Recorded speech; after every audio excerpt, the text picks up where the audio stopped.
तक फिरी बिजली पानी एक लंपू जगांदा तक कुकुर बिराला एक गौड़ी भैंसू पिजांदा घर यख चबूण वक तुई बतो अब रोण कक धागु वेगी जिंदगी पर को जानी शूण कक।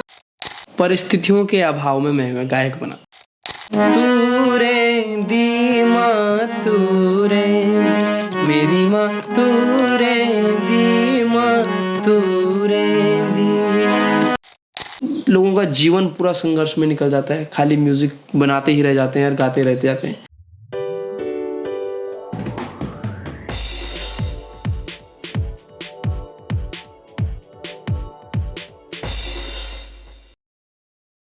तक फिरी बिजली पानी यखलम जगौंदा मैं पहाड़ों को रहबासी तू दिल्ली रोण वाली। कितना सुंदर गाना है ना।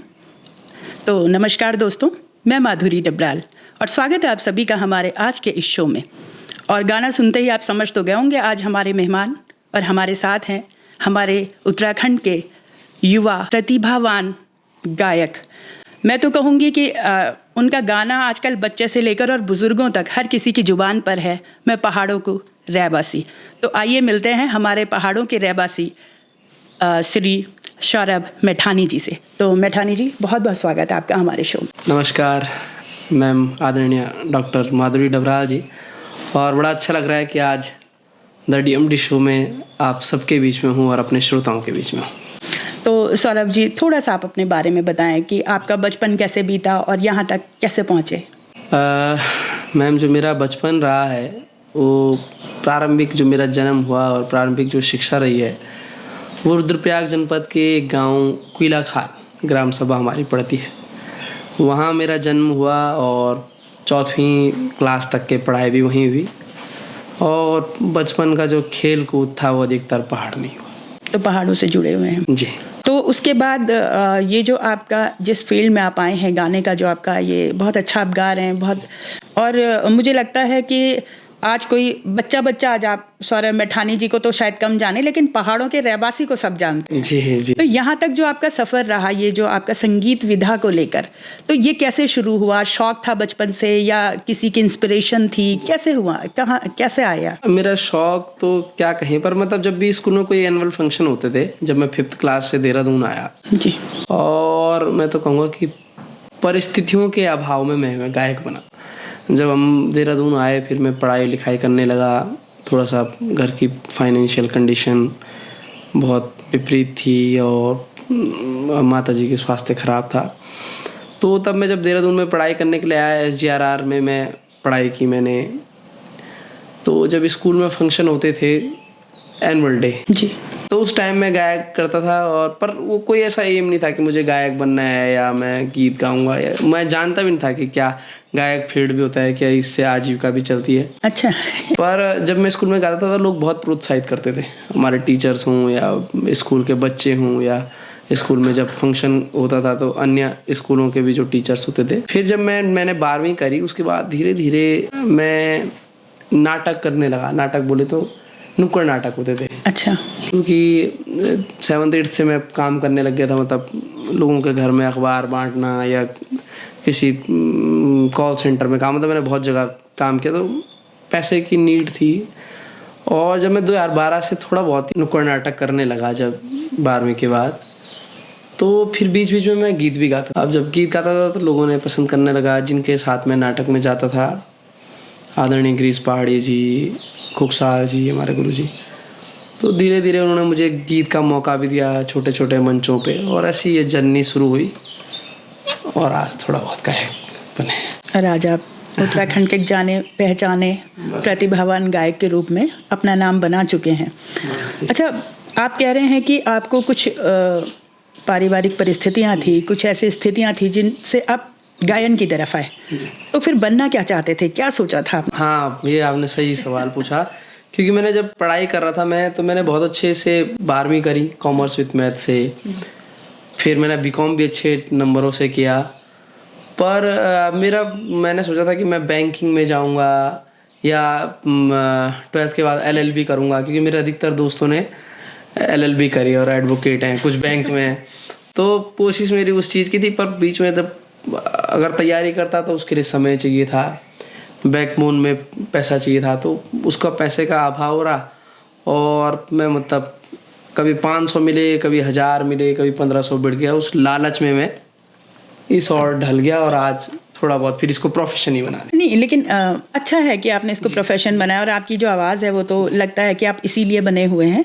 तो जैसे आपका अभी एक ये गाना जो आजकल चल रहा है, पहाड़ों को रहबासी, मिलियंस में इसके व्यूज़ हो चुके हैं और हर कोई आपको पहचानता है। पहाड़ों के रहबासी गाने को तो एटलीस्ट हर कोई पहचानता है। तो जब आपने ये शुरू किया तो आपको आपने बताया तो 8-10 साल आपको इस जर्नी में हो चुके हैं अभी तक। तो पहला कैसा कौन सा ऐसा गीत था जो आपको लगा कि मतलब जिससे आपको एक पहचान मिली, जिसको गाने में आपको अच्छा लगता हो, और थोड़ा सा अगर आप उसे सुना भी दें।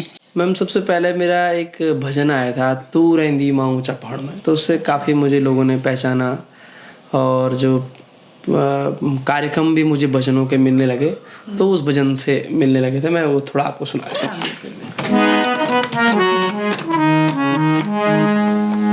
तू रहंदी माँ, तू रहंदी मेरी माँ, तू रहंदी माँ, तू रहंदी ऊंचा पहाड़ू माँ,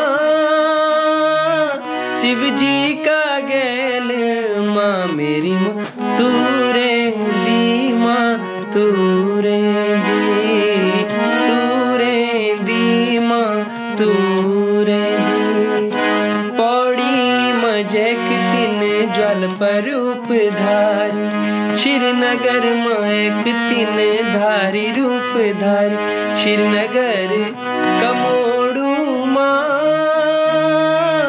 ऊंचा पहाड़ू माँ मेरी माँ, तू रहंदी माँ, तू रहंदी।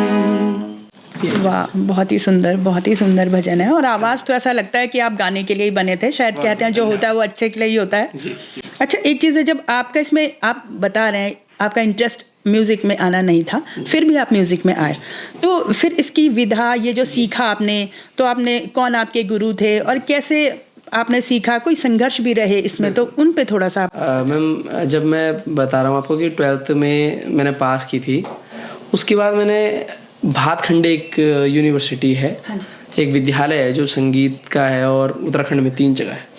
तो भातखंडे में मैंने एक अखबार में ऐड देखा और मैंने वहाँ से सीखना शुरू करा, क्योंकि उसमें लिखा हुआ था कि मात्र 250 रुपये फीस थी और वो भी 6 महीने की।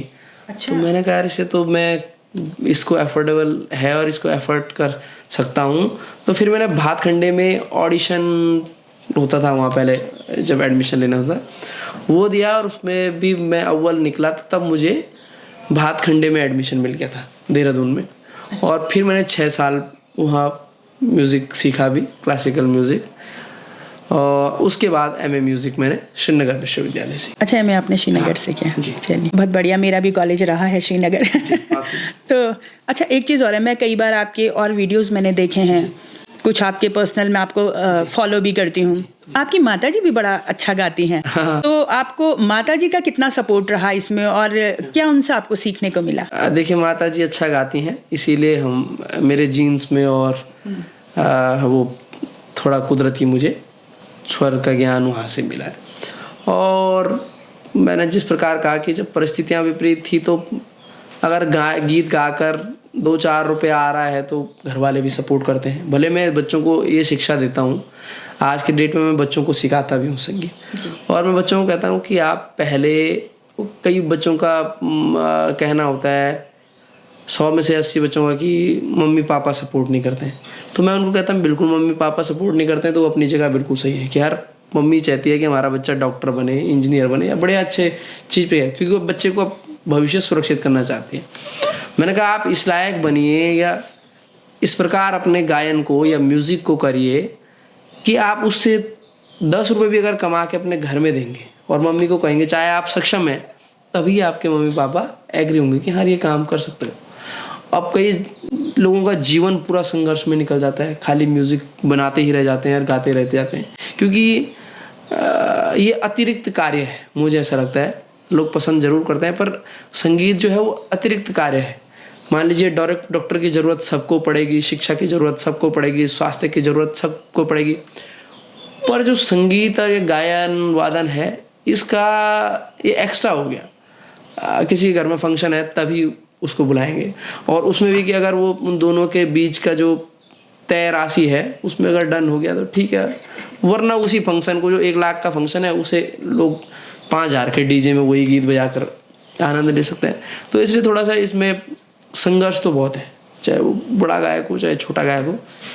तो इस प्रकार करा तो मुझे तो पूरा ही सपोर्ट घर से मिला। हाँ, क्योंकि आपकी विकल्प मेरे पे कम थे उस टाइम पे। यदि मैं तैयारी करता तो मुझे अधिक समय लगता, तो इसलिए विकल्प कम थे, तो घर वाले भी जैसा आपने भी बताया अपनी बातों में कि डॉक्टर की ज़रूरत होती है, इंजीनियर की ज़रूरत होती है, लेकिन आप एक तरफ देखते भी होंगे कि प्रेशर इतना हो गया है बच्चों पर आजकल इसमें जाने का कि आप इंजीनियर ही बनिए, आप डॉक्टर ही बनिए, और फिर उसमें आता है एक संगीत जो कि आपको सुकून देता है, आपको कंफर्ट देता है, उस जोन में ले जाता है जहाँ से मतलब आप स्ट्रेस को फ्री हो जाते हैं। तो आपको नहीं लगता कि संगीत भी ज़रूरी तो है? नहीं, संगीत तो बिल्कुल ज़रूरी है, और मैंने जितना संगीत को पढ़ा है जी, उसमें तो संगीत को प्रथम स्थान पे रखा गया है। प्रथम स्थान पे इसलिए कि आज हम संगीत की अगर तुलना करें, संगीत में मेडिकल साइंस भी है, क्योंकि आज कई मरीज जो कई दवाइयों से सही नहीं हो रहे हैं, वो म्यूजिक थेरेपी से, साउंड थेरेपी से बड़े-बड़े हॉस्पिटल्स में या बड़े-बड़े जो भी थेरेपी सेंटर है वहाँ संगीत में साइंस भी है। जो हम गा रहे हैं वो सारा फ्रीक्वेंसी पे आधार है। संगीत में मैथ्स भी है,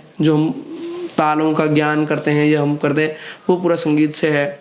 संगीत से योग है, संगीत से व्यायाम है, तो हर चीज़ संगीत है। संगीत से सुकून है, या आज लोगों की डेस्टिनेशन मैरिज हो रही है, वहाँ संगीत है। हर चीज़ बिल्कुल महत्वपूर्ण है, पर मैं वास्तविकता कह रहा हूँ कि यदि कोई नया बच्चा है या कोई संघर्षशील बच्चा करते हुए आ रहा है तो उसके लिए बहुत थोड़ा टफ तो है। इसमें मैं थोड़ा सा एक बात और ऐड करना चाहूँगी, मुझे लग रहा है मुझे बोलनी भी चाहिए आपके सामने यहाँ पर। आपके साथ के कितने लोग किस फील्ड में हैं? आपने बताया कोई LLB कर रहे हैं, कोई अच्छे एडवोकेट होंगे, कोई अच्छे डॉक्टर्स होंगे, पर सौरभ मैठानी की तरह आज जो परिचय सौरभ मैठानी का है मीडिया में, बच्चा सौरभ मैठानी जी को जानता है। आपके मतलब वो फील्ड बहुत अच्छे हैं, आपके पास पैसा बहुत अच्छा हो सकता है, लेकिन मुझे लगता है कहीं ना कहीं एक बेनिफिट तो है ही आपका। भले ही पैसा होगा आपके वो जो फ्रेंड्स हैं उन सब के पास, लेकिन वो जो पहचान आज सौरभ मैठानी की है उत्तराखंड के अंदर, मुझे नहीं लगता कि इतनी जल्दी किसी को इतना अच्छी पहचान मिलती हो। तो संगीत ही है जिसकी वजह से आज आप दिल तक और घर तक पहुँचे हुए हैं। बिल्कुल मैम, बिल्कुल सही कहा आपने, और मैं भी इसी नियम के आधार पर चलता हूँ कि भगवान पूरा बैलेंस करके भेजता है इंसान को, हर मनुष्य को। कहीं पैसा होगा तो कहीं नाम होगा, कहीं स्वास्थ्य होगा तो कहीं कुछ और चीज़ होंगी, तो वो सारा बैलेंस करके भेजता है भगवान। और हाँ, ये जो हमारा है ये मनोरंजन का केंद्र है, तो इससे अधिकतर लोग, जितनी हमारी पॉपुलैरिटी होगी उसी से काम भी होगा। तो ये आप सही कह रहे हैं, भगवान ने एक विशेष चीज़ हमें दे रखी है। बिल्कुल। और डॉक्टर के पास सिर्फ परेशान होके जाएंगे, वकील के पास अपने कानून वाले लोग जाएंगे, लेकिन संगीत तो सबके अंदर है। तो ज़्यादा से ज़्यादा लोग इसलिए इससे जुड़े हुए भी हैं। अच्छा, एक चीज़ और है, मैं ये देख रही हूँ कि आजकल हमारे कुछ लोग जो हैं वो बहुत अच्छा गायन में कर रहे हैं, बहुत अच्छा संगीत दे रहे हैं उत्तराखंड में। बल्कि मुझे लगता है कि जब हम छोटे थे तो हम नरेंद्र सिंह नेगी जी को ही बहुत सुनते थे। तब एक वही आवाज़ थी जो हमारा जो बचपन था, हमने उनकी आवाज़ को सुनते सुनते, उनके गायन को सुनते बड़े हुए हैं।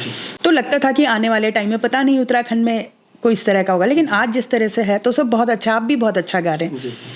लेकिन कुछ गाने आपको भी लगता होगा कि थोड़ा सा, जैसे लोक गायन की बात आती है, लेकिन उसमें लोक कला, लोक गायन और शब्द भी बड़े अटपटे से कुछ ऐसे भी है, कुछ उसमें फ्यूज़न वगैरह सब चल रहा है।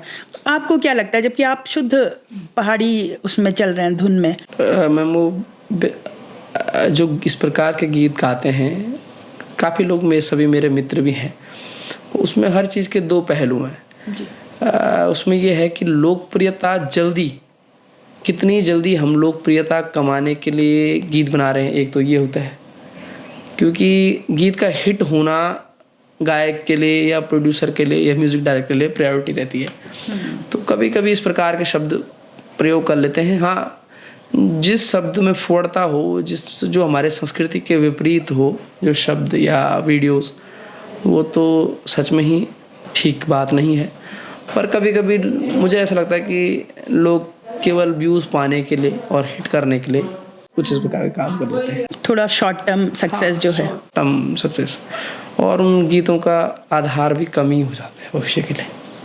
अभी तक आपने कुल कितने गीत आपके आ गए हैं और आपको उनमें सबसे पसंदीदा आपका कौन सा गीत है? मैम मेरे अभी अधिकतर 38 से 40 गीत आ गए होंगे। और देखिए मेरा पसंदीदा क्या कहूँ, मतलब सारे ही पसंद होते हैं जब इंसान गाता है, पर मैंने 2-3 गज़लें गाई हैं। उनमें से एक गज़ल है धागुए की ज़िंदगी, वो मुझे बहुत पसंद। गढ़वाली है गज़ल है, थोड़ा सा सुना दें आप। ये मधुसूदन थपलियाल जी की लिखी गज़ल है।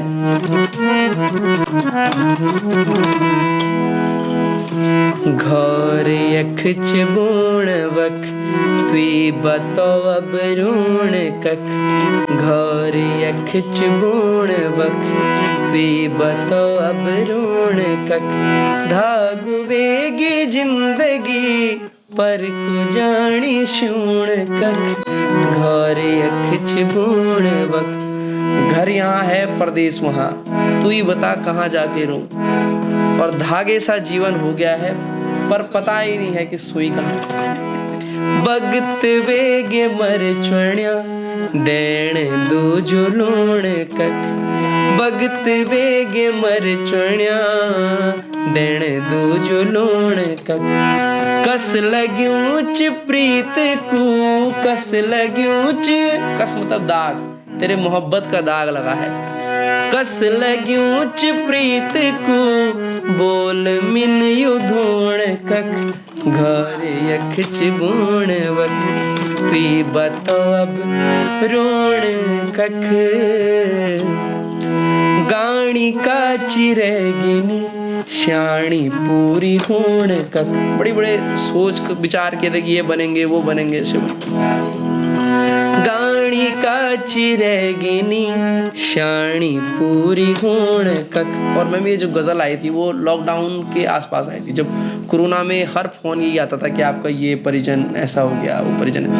तो एक लाइन है कि मौत का कौतिक उर्या, मौत का कौतिक उर्या जिंदगी न जूण कख, घर यख चिबूण वक तुई बतो रोण कख। आहा, बहुत ही सुंदर, बहुत ही मधुर है आपका कंठ, तो मतलब साक्षात लग रहा है सरस्वती जी विराजमान है। और मैं बहुत सौभाग्यशाली समझ रही हूँ कि मैं आज आपको सुन रही हूँ, और वो भी ऐसे लाइव, तो बहुत अच्छा। अदरवाइज यूट्यूब में ही सुने आपके गाने, बट मेरा भी सौभाग्य है आज। अच्छा, एक चीज़ मैं और कहना चाह रही हूँ कि जो बच्चे, क्योंकि कई लोग हैं, जैसा आपने बताया कि भाई आपके तो पेरेंट्स ने सपोर्ट किया, लेकिन कई के पेरेंट्स नहीं सपोर्ट करते हैं, और उनके अंदर एक ललक है, एक वो चाहते हैं संगीत को अपनाना, संगीत में जाना। तो क्या कहना चाहेंगे आप ऐसे पेरेंट्स को कि जिनके बच्चे चाहते हैं और पेरेंट्स की तरफ से मतलब इसको इतना अभी तक ऐसा फील्ड नहीं माना जाता है इसको घरों में? मैम देखिए, मैं पेरेंट्स के अगेंस्ट तो कभी भी नहीं जाऊँगा, और यदि मैं इस बच्चों को भी इस वीडियो के माध्यम से प्रोत्साहित कर दूंगा कि नहीं आप लड़ झगड़ के संगीत सीखिए, तो ये बिल्कुल खराब होगा। क्योंकि जीवन की दो ही सच्चाइयाँ हैं, एक तो ये है कि जो इंसान आया है उसको मृत्यु लोक जाना है, ये लिखा है जिस दिन आ गया।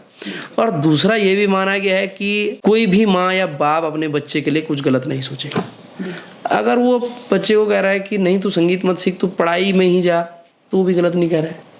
पर हाँ, ये एक बीच का ऑप्शन ये हो सकता है कि वो बच्चा ही जो सीख रहा है, अगर वो सच में ललक उसके अंदर है, तो वो अपनी पढ़ाई को पूर्ण करके, मतलब पढ़ाई को पूरा टाइम दे, पढ़ाई में भी कहीं फ्लक्चुएशन ना आए नंबरों में, या उसकी पढ़ाई में डिस्टर्बेंस ना हो, और वो अतिरिक्त समय निकाल के, क्योंकि इस दुनिया के आप इतिहास उठा के देंगे, जो भी सक्सेस पर्सन है उसने ऐसा नहीं कि एक चीज़ के लिए पागल हुआ है, एक चीज़ के लिए पागल हुआ है, पर उसने अपने दूसरे सेक्शन को भी मजबूत रखा है। वो अपने पढ़ाई के साथ साथ ये जो भी वो वर्क करता है उसके लिए एक्स्ट्रा टाइम इसके लिए ज़रूर निकाले, और एक्स्ट्रा टाइम निकाले, और उसके बाद अगर उसको अच्छा लगता है, सच में उसमें कला है, तो ये तो वैसे भी दुनिया तोल मोल का संगीत खेल है, वो अच्छा करेगा। तो आजकल हजारों प्लेटफॉर्म है, वो 1 घंटा दे के अपनी चीज़ को प्रस्तुत करे, अगर लोगों को अच्छा लगेगा तो फिर वो अपने पढ़ाई से हटकर फिर उस फील्ड को अपना चयन कर सकता है।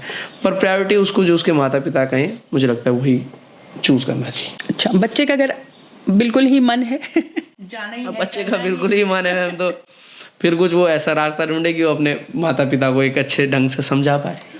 देखिए होते हैं इसमें सक्षमता असक्षमता की बात है। हाँ। जिसके माता पिता सक्षम है वो यदि कहे कि मुझे संगीत करना है तो उसके माता पिता उसको करा सकते हैं, क्योंकि उसके पास इक्विपमेंट्स उसको खरीद के दे सकते हैं, या उसको कह सकते हैं कि हाँ कि हमारे पास बैकअप में ये है, आप संगीत कर सकते हैं।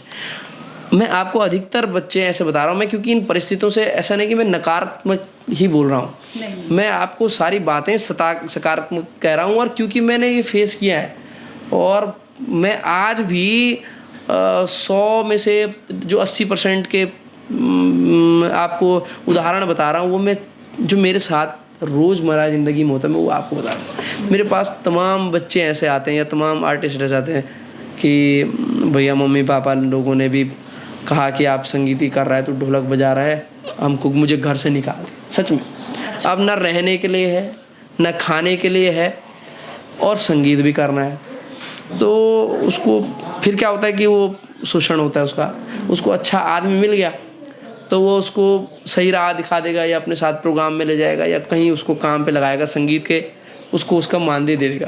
पर फिर कई लोगों का क्या शोषण हो जाता है कि वो उससे काम भी करवाते हैं, उससे संगीत भी बजवाते हैं और उसको उस प्रकार का मानदेय भी नहीं मिलता। जब उसे 1 साल 2 साल तक के मानदेय नहीं मिलता तब वो संगीत से भी फ्रस्ट्रेट हो जाता है, तो उससे क्या होता है कि संगीत कहीं पे सक्सेस नहीं हो पाता उस बच्चे का। अच्छा, ये सेक्शन है। तो थोड़ा सा अगर आप ये बताएं जर्नल, क्या क्या संघर्ष हैं जो एक संगीत या अगर आप यहाँ गायन क्षेत्र में आते हैं तो क्या क्या संघर्षों को देखना पड़ता है? ये है कि सबसे पहले जो भी गीत गायक है या जो भी गीत का लिरिक्स राइटर है या वीडियोग्राफी का डायरेक्टर है या म्यूज़िक डायरेक्टर है, इस पे निर्भर करता है वो कितना भी अच्छा जानकार है, उससे मतलब नहीं है। मतलब ये है कि उसकी चीज़ क्या हिट हुई है। यदि आज मेरा गीत हिट हुआ है तभी आप मेरे पास आए हैं, तभी मेरे पास मीडिया आ रही है, तभी ये मुझे कार्यक्रम मिल रहा है। उससे पहले भी मैं वैसे ही गाता था। तो किसका गीत, इसमें भाग्य का भी बड़ा खेल है। हाँ। कि कब किसका गीत क्लिक होता है, चाहे वो बॉलीवुड हो चाहे छोटी इंडस्ट्री हो। हाँ, तभी जाके उसको काम मिलता है, वरना कितना बड़ा ज्ञाता हो लोग तारीफ करके ही चले जाए। तो जैसे आपने बताया कि आपका हिट हुआ तो आपके सामने आज सब हैं। जी जी। तो जब ये गाना आपका आप गा रहे थे, इसकी धुन बनाई होगी, इसको आपने देखा होगा, इसके लिरिक्स देखे होंगे, क्या तब लगता था आपको कि ये जो पहाड़ों का रहवासी वाला जो गाना है ये यहाँ तक जाएगा? क्या महसूस होता था? मैंने ऐसा कुछ सोचा नहीं था, और मैं आपको सत्यता कह रहा हूँ, मैं सरस्वती की सौगंध का के एक बात कह रहा हूँ कि मैंने कभी भी कोई गीत हिट या फ्लॉप को सोच के नहीं गाया होगा। सीरियसली मैं आपको कह रहा हूँ, और मेरे आप अधिकतर गाने सुनेंगे उन गीतों का एक महत्व होगा जी। और इससे पहले पहाड़ों के रहवासी से पहले मैंने जो गीत गाया उनको लोगों ने बहुत प्रेम दिया। मतलब वो सारे संस्कृति से जुड़े हुए गीत थे या उसमें पहाड़ का दर्द था, पहाड़ का सौंदर्य था। तो मैंने कभी भी ये सोच के नहीं सोचा कि मैं ये गाऊंगा तो मैं इतना बड़ा हिट हो जाऊंगा, ये हो जाएगा। मैंने तो बस गा दिया, वो हिट भी हो तो जनता, ना हिट भी हो तो जनता। मैं तो सच बता रहा हूँ, अगर मेरे पे पैसा होता तो मैं अपने चैनल पे काम करता। इसीलिए मैं गीत बना के और कंपनी वाले भगवान की दया से पसंद भी कर लेते हैं और उस गीत को खरीद भी लेते हैं, इस प्रकार से। बिल्कुल बिल्कुल। तो जैसे आप बता रहे हैं कि आपको नहीं, मतलब आप इस पे नहीं जाते हैं कि क्या हिट होने वाला है और क्या नहीं हिट हो रहा है ना? लेकिन जब आपको लगा कि ये अच्छा जा रहा है और आपके पास बधाइयों के फ़ोन आने लगे होंगे, लोग आपको पहचानने लगे हैं, वो कैसा महसूस हुआ तब? हाँ मैम, बहुत अच्छा लगता है। और अभी भी मैं जब मंचों पे प्रोग्राम में जाता हूँ या कहीं भी कोई भी मीडिया से सवाल करते हैं तो बहुत अच्छा प्रेषित करते हैं, बहुत अच्छी बधाइयाँ देते हैं, तो बड़ा अच्छा लगता है। सीरियसली बहुत अच्छा लगता है। इससे पहले आपका कौन सा गाना था जो बहुत पसंद किया गया हो? मैम इससे ठीक पहले एक गीत आया था, मेरी प्यारी निर्मला चले दिल्ली सातमा। अगर आप 2 पंक्तियाँ गाएं। इसमें भी एक संदेश था कि लड़का लड़की को कह रहा है या अपनी पत्नी को कह रहा है कि तू मेरे साथ दिल्ली चल, और लड़की क्या कह रही है वो मैं आपको सुनाता हूँ।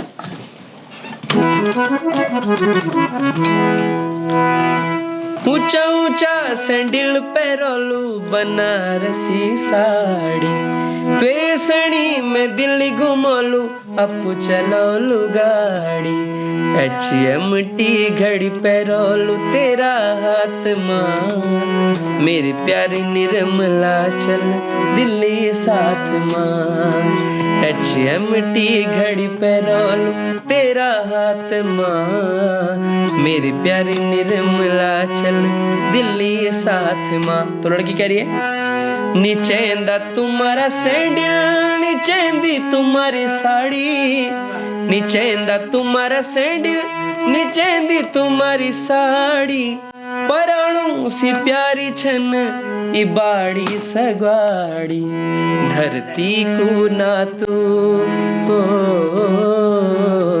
धरती को ना तू जुड़ियो च साथ मां तुम्ही बोला कन के ओण दिल्ली साथ मां तुम्ही बोला कन के ओण दिल्ली साथ मां। तो लड़का फिर उसको एक लालच दे रहा है कि त्वेसणी होटल ली जालू भलू भलू खाणो खिलालू कुतुब मीनार त्वे घुमोलू चिड़िया घर भी त्वे दिखोलू पिक्चर देख की ओला सिनेमा देख की ओला आधी रात मां मेरे प्यारी निर्मला चल दिल्ली साथ मां। बहुत ही सुंदर आपने ये जो गीत है मैंने सुना भी था, लेकिन मैं सच बताऊं यूट्यूब से बहुत बेहतर आपने लाइव में इसको गाया है और मुझे इतना अच्छा लग रहा है। बस मन हो रहा है आप गाते रहें और हम बैठ कर सुनते रहें। आपके गीतों से मुझे एक चीज़ लगती है कि आप ना समाज को एक संदेश देना चाहते हैं। और कहीं ना कहीं वो पलायन जो हमारे पहाड़ों में हो रहा है और जो हम छोड़ कर अपने पहाड़ों को उतर रहे हैं उसके बारे में भी आपका संदेश है। तो जैसे मैं आपसे सीधे ही पूछूं कि आप भी पहाड़ी हैं और आप भी आज देहरादून में हैं, तो कहीं ना कहीं ये भी पलायन है, लेकिन आपके संदेश हैं तो कैसे करते हैं, मतलब आप ये कैसे, इसमें क्या कहना चाहेंगे कि हम खुद भी तो अब देहरादून में बैठे हुए हैं तो कहीं ना कहीं भाई जिसको हम कहें वो यही कहेगा कि आप लोग भी तो बाहर हैं, तो क्या ऐसी मजबूरियां हैं, क्या ऐसे कारण हैं और पलायन पर थोड़ा सा अगर आप हमारे पहाड़ों के परिप्रेक्ष्य में कुछ कहें। मैम जितना मुझे नॉलेज है और जो मेरा पॉइंट ऑफ व्यू कहता है या जितना मैं भ्रमण करता हूँ पहाड़ को, मेरे माइंड में एक ही बात आती है कि जो पलायन हुआ है उसके मुख्य 3 कारण रहे: स्वास्थ्य, शिक्षा और व्यक्ति विशेष की परिस्थिति। अधिकतर लोग अपने बच्चों को पढ़ाने के लिए देहरादून दिल्ली गए हैं। अधिकतर लोगों को स्वास्थ्य सुविधाएं पहाड़ में नहीं मिली। पिछले टाइम की बात कर रहा हूँ मैं, आज से 25-30 साल पहले जब पलायन हुआ है असली, नहीं आज भी नहीं है। अब तो पलायन की दर कम हो गई। अब जब बचा ही नहीं कोई तो पलायन कौन करेगा। पर मुझे लगता है कि 1990 से लेके और 2015 तक के बहुत पलायन असली जो दर था, तो स्वास्थ्य सुविधाएं कम थी पहाड़ों में इसलिए लोग आए। और किसी की व्यक्ति विशेष प्रॉब्लम थी। व्यक्ति विशेष प्रॉब्लम हो सकता है कि हमारा गाँव जो पूरा खाली हुआ है वो पानी की वजह से खाली हुआ है। आज भी 10-12 किलोमीटर पैदल पानी लेने जाना पड़ता है। अच्छा। तो जो नई बहू को विवाह के ला रहा है उसकी बहू पहले ही संघर्ष में रही, अब वो फिर उसको 12 किलोमीटर पानी लेने जाना पड़ रहा है, फिर आना जाना है। बाघ की डर है। तो हर गांव की अलग अलग परिस्थितियां रही। कहीं लाइट ही नहीं रही गांव में, तो लोगों ने पलायन किया। अच्छा, अब लोग वेल सेटल्ड हो गए हैं प्रदेशों में। हम अगर झूठा दावा करेंगे या हम कहेंगे कि आप पहाड़ आ जाएं, सब ऐसा भी नहीं। जिसने जो नौकरी कर रहा है दिल्ली में या जो छोटा मोटा जिसने रोजगार जोड़ा है दिल्ली देहरादून में, उसको हम कैसे पहाड़ जानेंगे। पर हाँ, ये ज़रूर हो सकता है कि सरकार मिलके या जो अपने क्षेत्र के अपने गाँवों के सक्षम लोग हो गए हैं, मैं सारे इंटरव्यू में ये बात कहता हूँ, जो लोग सक्षम हो गए हैं अपने गाँवों के या जो क्षेत्र के प्रतिनिधि हैं, विधायक हैं, मंत्री हैं, वो ज़रूर कुछ ऐसा नियमावली निकालें या कुछ ऐसा एक मॉडल बनाएं कि कोई भी देवीय कार्य है गाँव का, या जिस प्रकार अभी चुनाव का लोकसभा चुनाव में था अपना वोट अपने गाँव, या कोई भी वैवाहिक कार्य हैं या कोई भी मतलब क्षेत्र के विकास के कार्य हैं, कि इंसान एक बार गांव में महीने में नहीं तो साल में 8-10 चक्कर तो पहाड़ में अपने गांव के लगाए जाओ। और जो सक्षम हो गया है जो क्षेत्र का, उस क्षेत्र का आदमी, वो कुछ ऐसे छोटे मोटे रोजगार अपने पहाड़ में भी डेवलप करे ताकि वहाँ के बच्चों को वहीं का रोजगार मिले। ये जरूर हो सकता है। हम किसी पे थोप नहीं सकते कि यार आप मुंबई से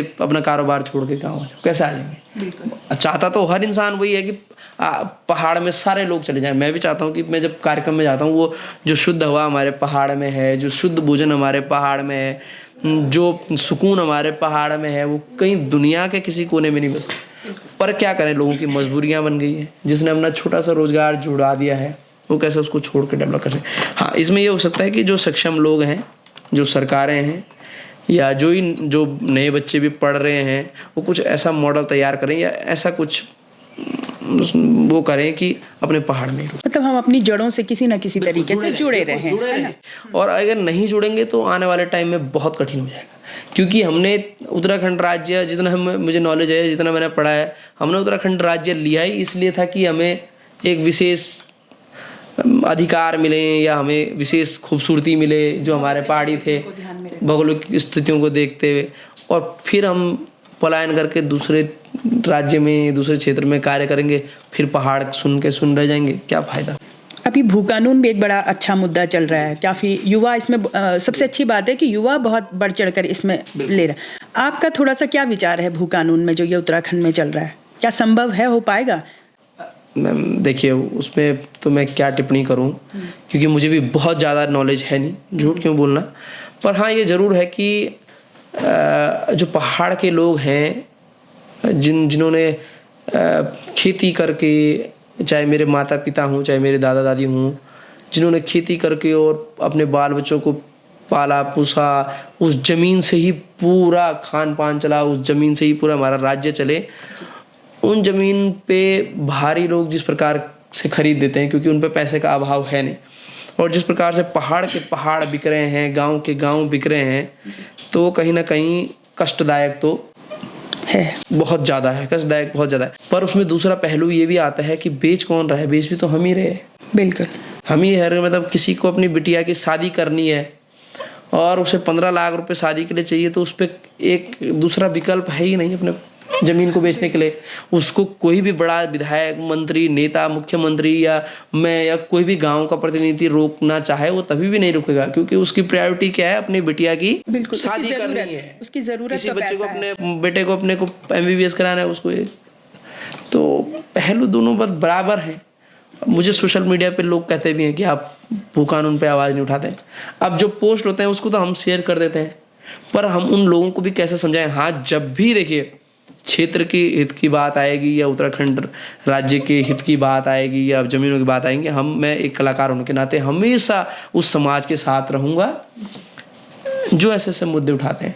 पर बात ये है उसमें कि हमारे ही लोग, जिसकी परिस्थिति है, वही उस चीज़ को बेचते हैं। हाँ, ज़रूर ऐसा नियम ज़रूर बन सकता है, सरकार को अपने नियम बनाए। पहले तो भू कानून को लागू करना ही चाहिए, जिस प्रकार के मैंने पढ़ा है हिमाचल के रूल रेगुलेशन है या अरब कंट्रीज़ के रूल रेगुलेशन है, उसी प्रकार से ऐसे नियम बने कि भारी लोग ज़मीन न खरीद पाएँ और जो हमारा अस्तित्व है, जो हमारा वर्चस्व है, वो हमारे पास ही रहे। बिल्कुल। चलिए, एक चीज़ मैं और कहना चाहूँगी, क्योंकि आप कला और संस्कृति से जुड़े हुए हैं, आप गायन क्षेत्र में इतना अच्छा कर रहे हैं, तो इस क्षेत्र के लिए हमारी सरकार की क्या पॉलिसीज़ हैं और आप क्या कहना चाहेंगे? मतलब उदासीन है या बहुत अच्छा कर रही है? आपके क्या विचार हैं इस बारे में?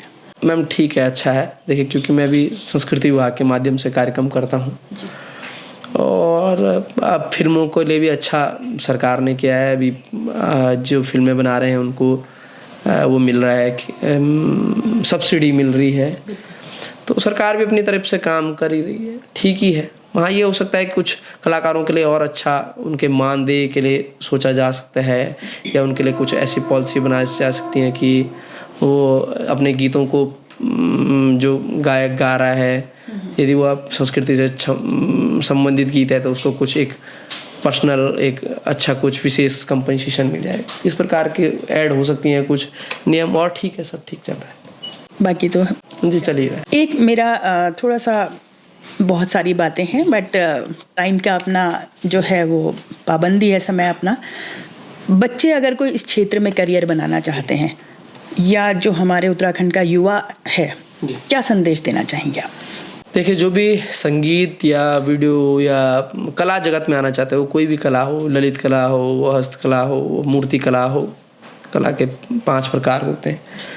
ख़ासकर मैं संगीत की बात कहूँ या किसी भी कला की कहूँ तो इंसान को ज़रूर सीखना ज़रूर चाहिए। जो प्रारंभिक शिक्षा ले संगीत की, अगर उसे गायक बनना है तो वो ज़रूर क्लासिकल म्यूज़िक सीखे।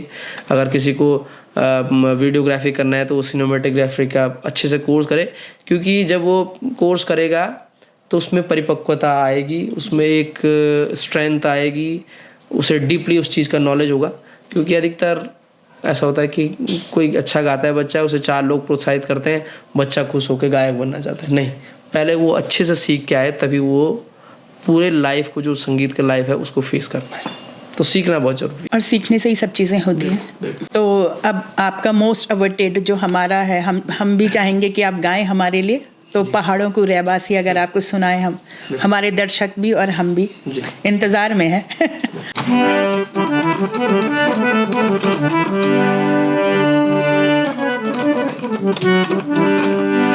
तक फिरी बिजली पानी यखलंपू जगांदा, तक कुकुर बिराला यख गौड़ी भैंसूं पिजांदा।